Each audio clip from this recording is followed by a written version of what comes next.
the New Age cult that venerated Saint Germain and the Ascended Masters. These people who have ascended beyond the physical plane, but they're still here to help fight the bad guys. It's like they call themselves the Great White Brotherhood. Replace that with white hats. Replace Ascended Masters with death fakers. And there you have it, the QAnoners with their JFK coming back, their Michael Jackson, their John Denver, all these superheroes like Princess Diana, waiting to come back and save the world from the deep state, the white hats.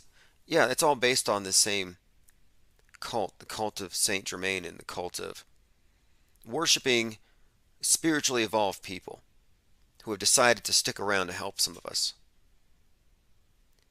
Jungle Jim says JL26 counting down to Trump's birthday in a couple weeks.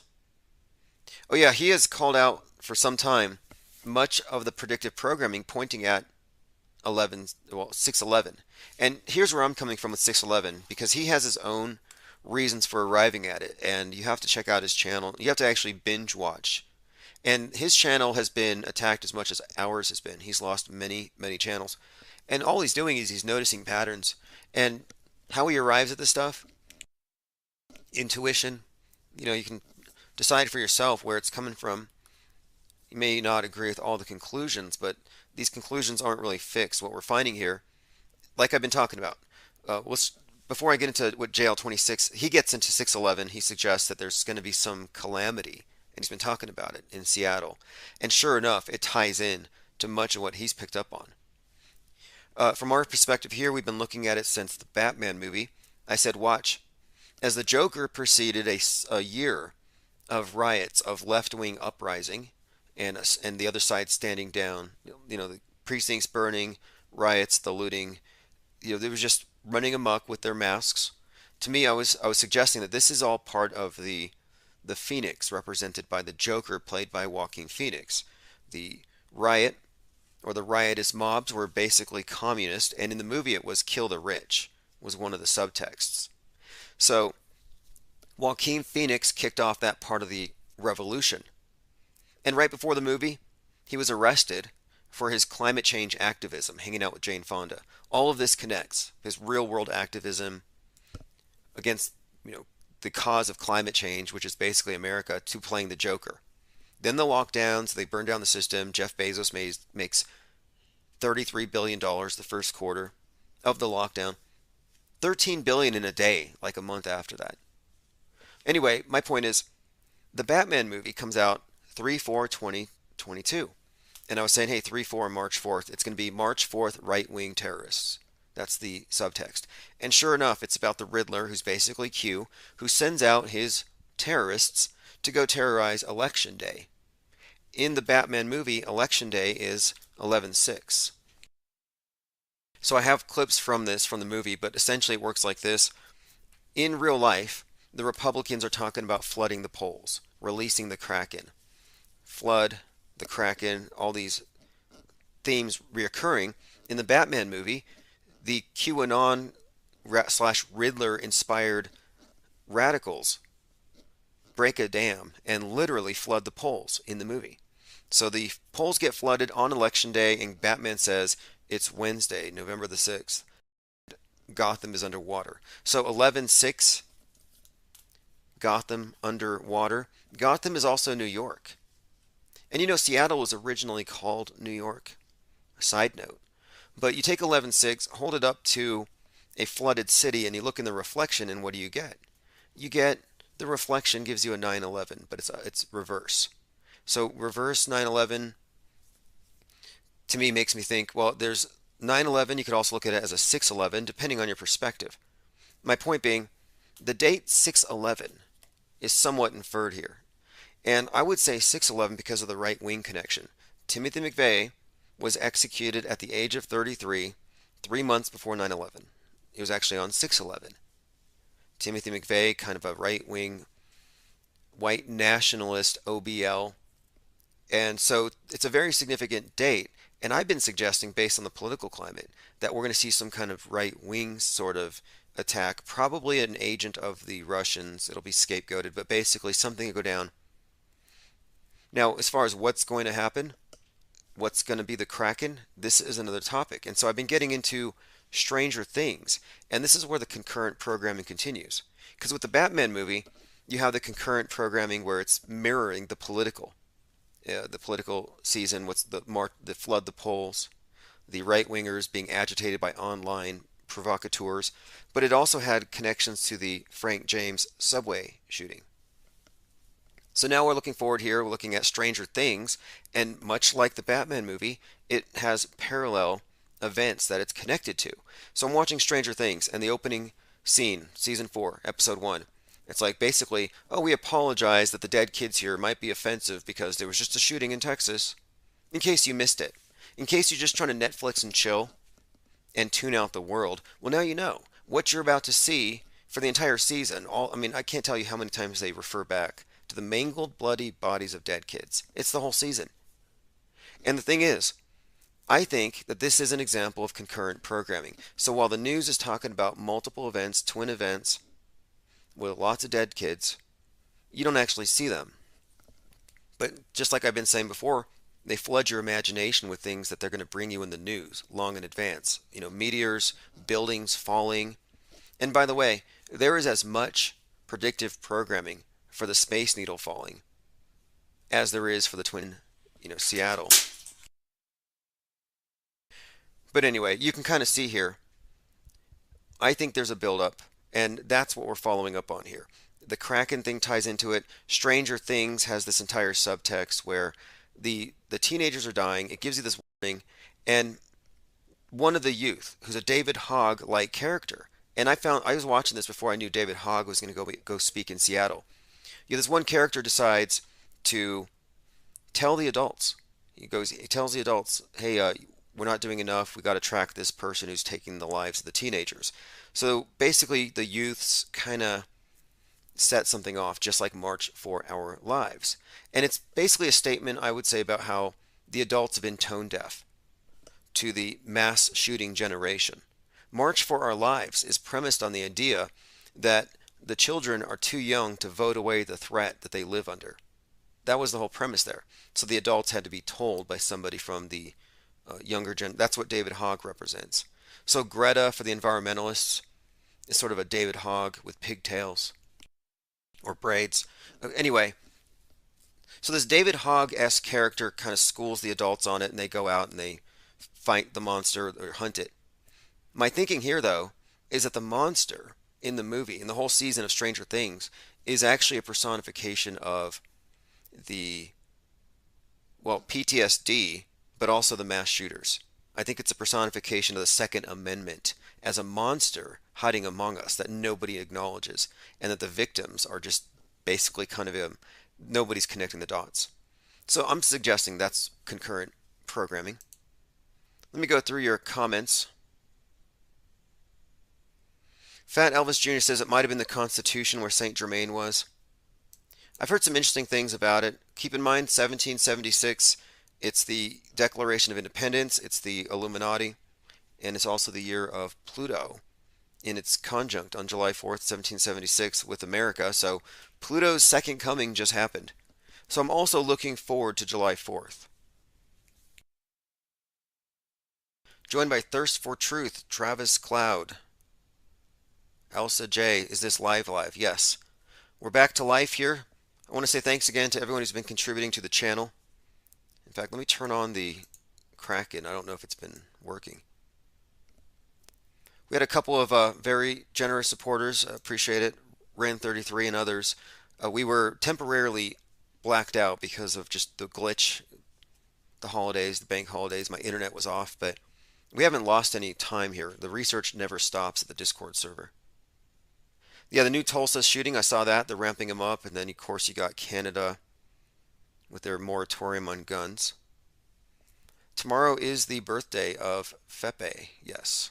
The penguin that you see on the screen here was born on, yeah, it was June 2nd. Born, it's a complicated thing to explain.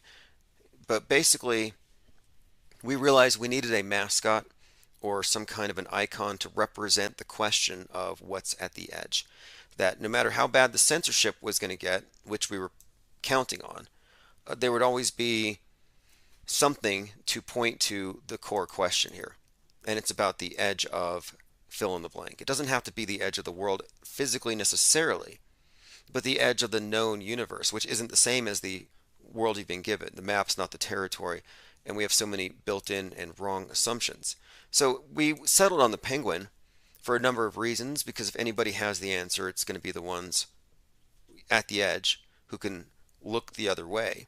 And they would have an insider and outsider view, if you think about it, because they can see in and they can see that way. So they would know what's outside, what's in outer space, the real outer space, if it is, in fact, a flat pizza world. But my point is here, it's a symbol. And so that's the reason we adopted it. And the wrench, of course, is a symbol of the deconstruction process that we're doing here, the deconstruction of media itself, of the hyper-mediated reality. And it's also a symbol of order, because, we did have to, and we still have to fight off a lot of trolls, a lot of bots, just to maintain the think tank. And the think tank is, we don't use the wrench to keep people out. We use it to maintain order, which is a huge difference. It's always open. It's an open door policy. You're welcome to come in and get hit in the head with the wrench. Just kidding. It's not like that. It's really not an aggressive thing. The wrench is all about, like I said, order. Because it used to be the case, we'd get 10, 20, 30 trolls, and they would spam the chats because they didn't want the discourse. And the more they want to suppress the conversation, the more I almost want to have it. And that's kind of where we're at here. I was talking about the banned books. Let me get back into that really quick, because it's not just Twitch calling us harmful misinformation actors that we are trying to. It sounds like Blade Runner. Suspension evasion. They're hunting me down for suspension evasion. Doesn't that sound like Blade Runner? But they also took down one of the books. And so the book is called Deepfaked. So if you happen to read Deepfaked, well, it's off Amazon. The reason why? 3 years later. During our review process, we found that your book violates our content guidelines. As a result, we're not offering your books for sale on Amazon. The digital book burning continues, and I was writing an article yesterday about this. I was writing down there are 3 types of book burning. The literal book burning with, matches. Then there's the digital book burning. And then there's the exclusion from the comments, from the public, the exclusion from the conversation. And so I don't know which one you think is worse. I'm perfectly fine not being invited to their parties and to their crappy platforms. We can do parallel economies. And I'm like, at this point, when it comes to books, why am I going to give a cut of every sale to Pope Bezos, to the modern Nimrod? Do we need to give him a cut of everything? I don't think so. So I'm looking for a local printer, and I'll be doing short runs of all the books we've ever published.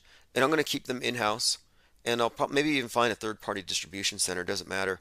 But we will continue publishing, because the Fake World News is going to be starting up again here very soon, continuing where it left off. I'm bringing it all back now that things have stabilized.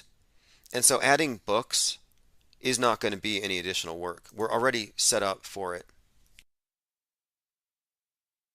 Anyway, to get back to the birth of the penguin here, again, this was a strategic move, more or less. Let's have some kind of visual rallying point, something that can get past all the filters, something innocuous like a Trojan horse, something that looks like non-threatening. And a lot of people have seen this and haven't noticed that it kind of looks similar to a certain frog that we may or may not have kind of stolen some features from, but we put a beak on it. Anyway, his birthday is going to be tomorrow, so I'll probably play that live stream where we were trying to figure out what we were going to do as far as a mascot. And we don't know who made it. That's the weird thing. It just popped up on the screen. Because at that time, we were just a blank screen in a chat.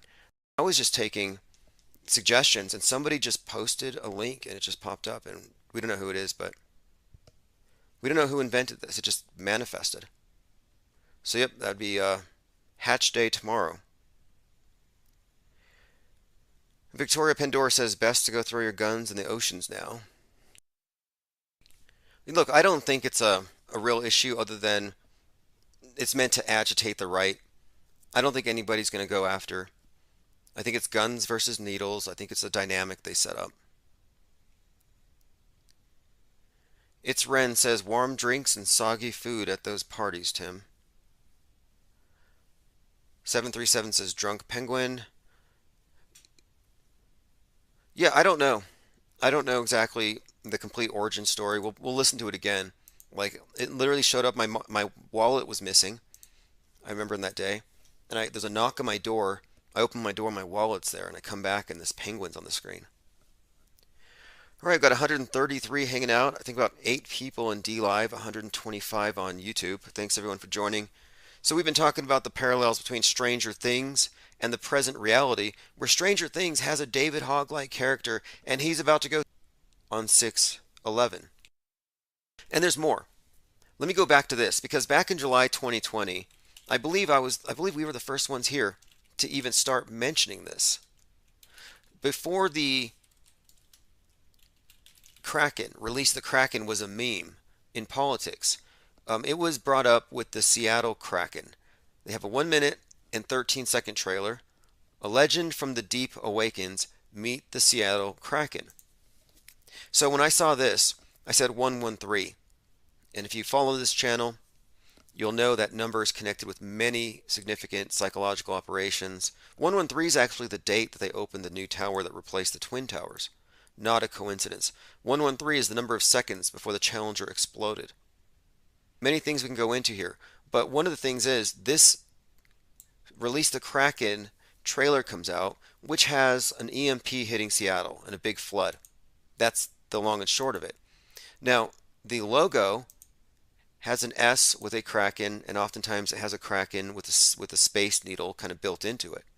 So the Space Needle is already associated with the Kraken and Seattle. And this is before 113, the election day, which became associated with the Kraken, Sidney Powell, and released the Kraken to overturn the election. So this Kraken narrative has been ongoing, as we've discussed on this channel. But this is where it started. We were picking up on this forced meme several months in advance. And we've followed it ever since. But this is just another example. So in this movie, look at this, Rise of the Kraken. In this movie I'm watching, Stranger Things, or in the series, one of the other stories is there is a Kraken-like aspect to the antagonist. A lot of tentacles. There's actually some scenes that are very Kraken-esque. There's a Demogorgon. And the Russians are the bad guys. So you got the bad guys, the Russians, and the Russians in their jail have a Kraken-like beast called the Demogorgon that they release to feed on the prisoners. So here you have, again, Demogorgon, Kraken, Russians releasing it, Stranger Things with its David Hogg-like character and its March for Our Lives gun control subtext with all the dead kids and the media tie-ins. And now David Hogg's going to go speak in Seattle on 6/11. 6/11 associated with the flood and election days through the Batman movie. So there are many connections here we could delve into, but this is why I've said this is the calm before the storm. Countdown to chaos, 6/1/2022. Copaesthetic says, Al Jazeera headline says, U.S. is heading towards civil war. Had me thinking of civil war, the crack. Yeah, it's the split. That's the main split here. The crack is actually, it doesn't have to be a big tentacled Godzilla, although it could be. And they would have no trouble getting it, passing it off as real. So I guess tomorrow we will do something for the birthday penguin. Yeah, so we've been kicked off Twitch permanently. Nobody cares. Over it. We're getting on to Rothkin. All right, 833-311-1984. Rocco says, are they going to send a representative like Davy Hogg to Seattle and still blow it up? I think they're going to do an EMP. All signs point to EMP, including the $100 bill. And the first time I showed the video of the $100 bill, it was kind of interesting because our OBS went down.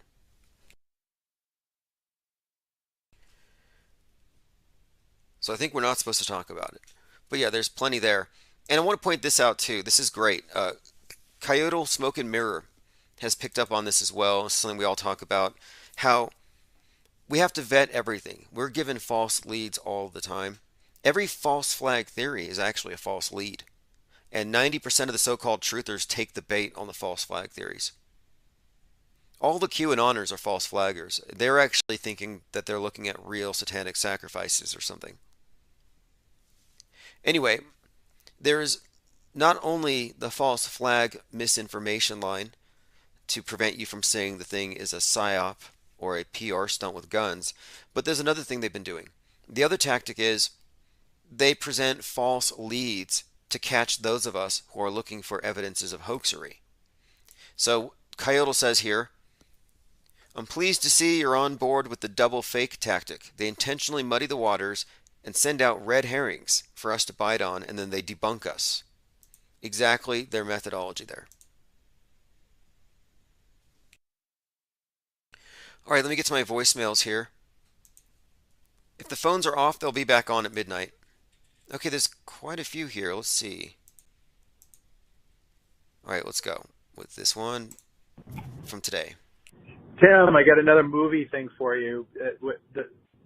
The Top Gun one, I can go into more detail, but the one that I wanted to call about was the Rise movie by Disney. And I just thought it was so weird. My friends and I were talking about how, well, my blue-pilled friends were... A Rise movie. Now, on this shooting in Texas, I noted the word Rise on the building, R-I-S-E, Rise. And I was like, why are they going to put this on the building when they haven't died yet? You know, you got to die before you can rise. But I was saying this is part of the Build Back Better, the Phoenix operation. And guess what they said they're going to do?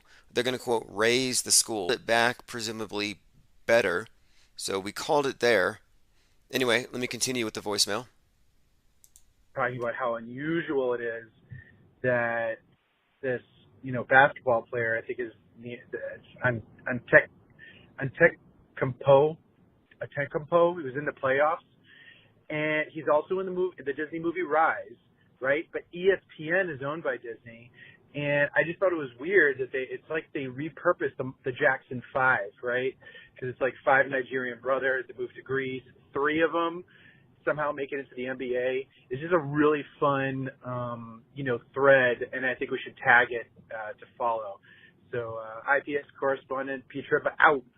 Awesome. P. Trippa, thank you. And I will definitely dig into that. I got a voicemail here, and I guess I'll just take this opportunity to explain something. Here we go. I can tell you this, Tim. Don't waste your time posting your 106-hour, 9-minute, 56-second video. Okay, so what I've done in the past, what I tend to do to avoid being flagged, is I leave the 24/7 stream on infinitely. We never turn it off, unless we get shut down by gremlins chewing the wires, EMP strikes, but for the most part it stays on. I segment out of that, and I restream those parts that are live. The 106-hour video, the week-long videos, the 2-week-long videos, yeah, I make those videos so long that when I hit stop, it never gets processed. And if you can't process it, well, good luck trying to find the hate speech in it. And it's actually been a pretty good tactic. I rarely talk about it because I don't want them to know, but at this point, I think they know. Everybody knows where everybody stands. All right, let's see. Next voicemail. Yo, Tim. So I get text notifications whenever you go live, but they seem to be way late, and every time I try to join, you are not live. I don't know if, they're on to me. Text messages only go out when we're live. So if you get email alerts, maybe it's a replay. But yes, text messages only go out when we are, quote, live. I'll never send a text message notification out to something that's not. All right, let's see here. Somebody had a comment here. David Hogg will lead the Civil War with crying and scratches, says X322X. Dave, a performance artist, after the shooting, they went out to these various supermarkets. That's predictive programming, isn't it? Now, this is interesting. I'm glad you brought this up. because I think this is weird. It's morbid. Right after the Parkland shootings, the survivors went to the Publix supermarkets, and Publix were all supporters of the NRA, and they called for, quote, die in protests.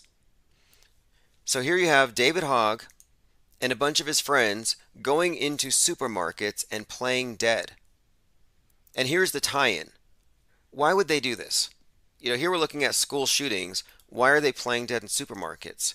And now David Hogg comes out after a supermarket shooting. It's because they said if it's only happening in the schools, the adults aren't going to care. It's out of sight, out of mind. So this puts it in their faces. So David Hogg here is actually leading simulated mass casualty events after a suspected simulated mass casualty event. And what's more likely anyway? After a real mass casualty event, would you feel comfortable staging simulated ones? Oh yeah, 50 of my friends just died, but my surviving friends and I are going to go play dead to make a political point. Give me a break. Does not make any sense. It does not add up. But again, this is just kind of connecting here the present supermarket psyop situation with the actors who are being rolled out again.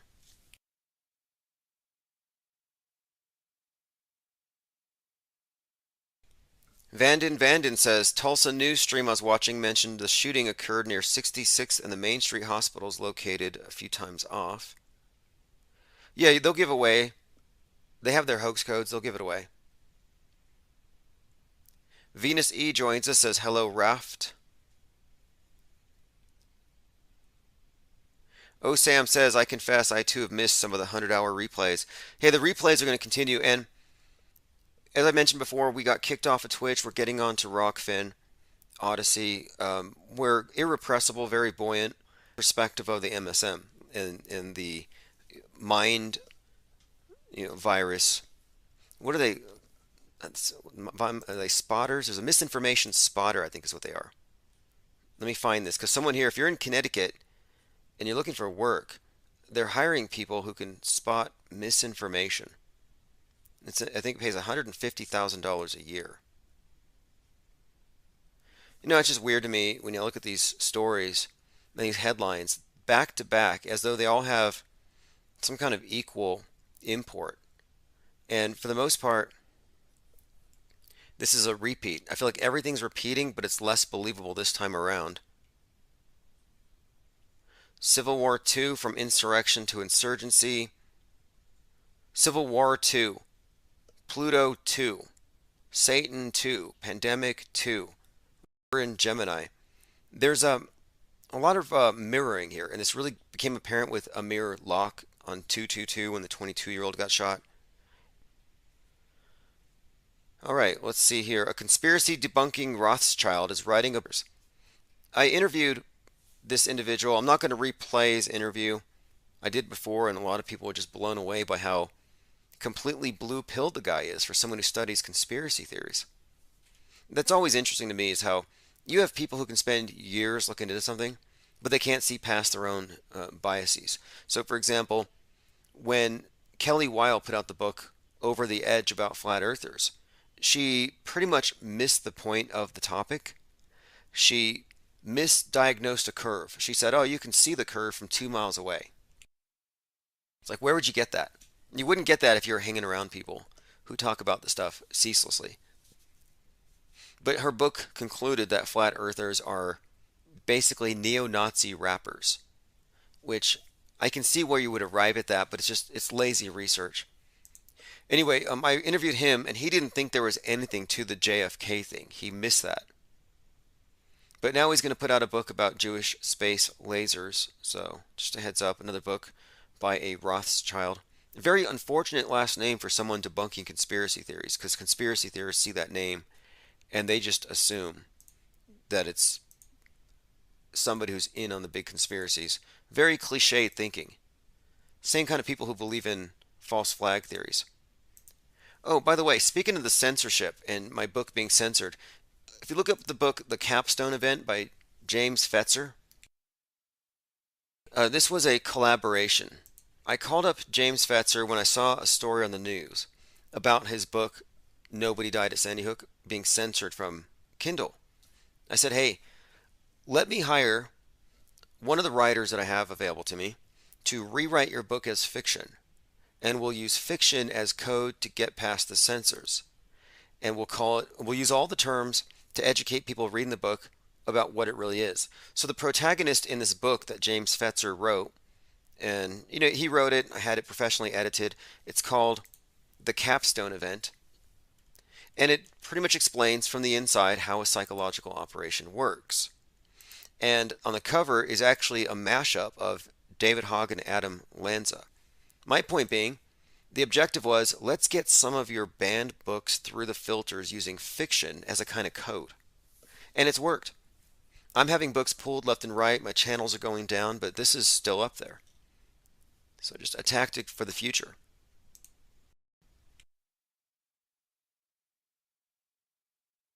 Travis Cloud says, what about the time Hoggy shot up the Walmart Target? Oh yes. It's an episode of South Pole. If you look at the two pictures, the combined, and we might as well bring this up for people who don't know. It is widely believed, basically most people believe this, I'd say it's widely believed by people who've looked at it, that Hogg and Lanza are pretty much identical. And the explanation here is difficult to grasp here. What we're talking about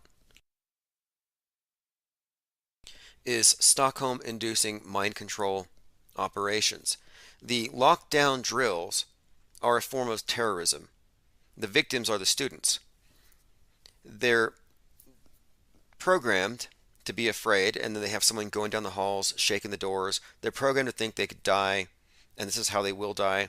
And they're also given all kinds of subtle programming, but it's very, I think it's actually kind of dark. Like, for example, you'll be in a drill with all these other students hiding under your desk because there's a shooter, and the shooter comes by kicking the door, and then a student comes by screaming to be let in. And you're told, oh, we can't let him in because then we will all die. So the communist mind control programming there is, we must sacrifice some individuals. Individual in, we all die. This same scenario was played out with the lockdown situations where families weren't letting their kids back in after spring break. They're not coming back in our house because you'll have the bug. So it was this type of programming that was used, I believe, to give this entire generation Stockholm Syndrome, where their terrorist, Lanza, is their savior, Hogg. So you have Lanza as this, this is a face that everybody has, embedded from this horrifying event. And this is before people, even in the so-called truth community, started figuring out these things were fake. And then Hogg is the savior. And I've been saying this with March for Our Lives, that this is a perfect thing. In Stockholm Syndrome, it's induced when the captive is falling because their survival has been identified with going along with their captor's will, and their captor's survival is their survival. It's a dependency that's created here. So now you're dependent for safety on big government in the black uniforms with their big guns, but you're afraid of the individuals with their guns. Programming complete. It's a Stockholm Syndrome again, but here you have the same face is your terrorist and your savior. So it fits now that on 6/11/2022, the same face is going to be the face of the protests. Mick Dirtywork says David Hogg's pop is FBI. Oh yeah, and David Hogg did post a tweet kind of recently where he said something about the strange things that parents have been into. I'll see if I can dig this tweet up. Anyway, if you've been keeping up with the crisis actors as we have, you're already up to speed with all of this, and it makes perfect sense now, in retrospect, why they would be playing dead in supermarkets and why they chose that as a strategy. Another strategy is staging events at country music events. Why? Because country music, Second Amendment, you got to make them victims of their own freedoms. And that's why the actors at these events, you can tell, but that's why they're out there, conveying, look, you might be into this type of music, but you're still going to be a victim. You might be part of this culture. You might believe in guns and apple pie in America, and now you actually have a lot of country music people turning against the NRA publicly. And I say it's not a coincidence. It's all strategic. And having looked at a lot of the actors at Vegas and at the borderline shooting, they didn't look like they were actually, into country music. They looked like they were from Hollywood. And they all went and bought cowboy hats and flannels. So phony, like everything else. Going through your comments, someone says SWAT teams did a mass shooting before it actually happened, if it really happened. No, the idea of actual deaths has been debunked. False flag theory is actually false. And one of the reasons why they put false flag theory out there is so the media can debunk it. So it's like, oh, this has been debunked. There's nothing to see here. It gives them the ability to say nothing to see here. That's why they give us ambiguous stories to misinterpret. That's why you can't rush to judgment. All you can say is, I don't have enough information to come to a conclusion. That's why they give us ambiguous stories to misinterpret. That's why you can't rush to judgment. All you can say is, I don't have enough information to come to a conclusion. And anyone who says that they do are jumping to conclusions. If you think you knew it was real day one, you were jumping to conclusions. You didn't have enough facts to arrive at that. Copaesthetic says the Texas PSYOP has the right, blaming coward police just like Parkland. Okay, here's another tie-in for you. More concurrent programming. The season finale of FBI had an episode where they were stopping a school shooting, so they pulled the episode. So they got the warning label on Netflix's Stranger Things, but they pulled the finale of FBI. Well, one of the stories in FBI was kicking a door down to get the shooter, even though they didn't have a warrant. And this is obviously a tie-in because the school shooter in Texas got away with it for 48 minutes before some off-duty Border Patrol agent showed up with his barber's shotgun and put an end to it. At 106, by the way. They said they had him in custody at 106, which obviously means dead. 106.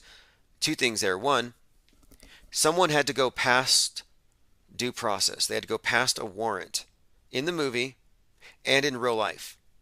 And in real life, he had arrived obviously too late to stop any of the deaths. In the movie, by kicking down the door and forgetting about the Fourth Amendment, they were able to prevent the event. So that's another thing here. This is not just the first and the second. This is really an attack on all forms of freedoms and the presumption of innocence itself. So it's not about the cowardly police. That's all a false narrative. But they put it out there on purpose. All recycled stories. There's nothing they don't recycle. And pretty soon, it's Soylent Green. They are getting the public acclimated to that. So 106 is when they took him into custody. That's an obvious insurrection, QAnon shaman reference there. So many interesting media tie-ins, like the Buffalo shooter, Buffalo Horns, driving a Ford Taurus, Ford Bull. His Twitter handle was QAnon 106 2021. And he shoots a man who invented an engine that runs on water. He killed the savior. He killed the guy that could have saved the world from climate change. So that's a nice little tie-in there. And it fits in perfectly with the new Man Who Fell to Earth movie. About a savior from outer space.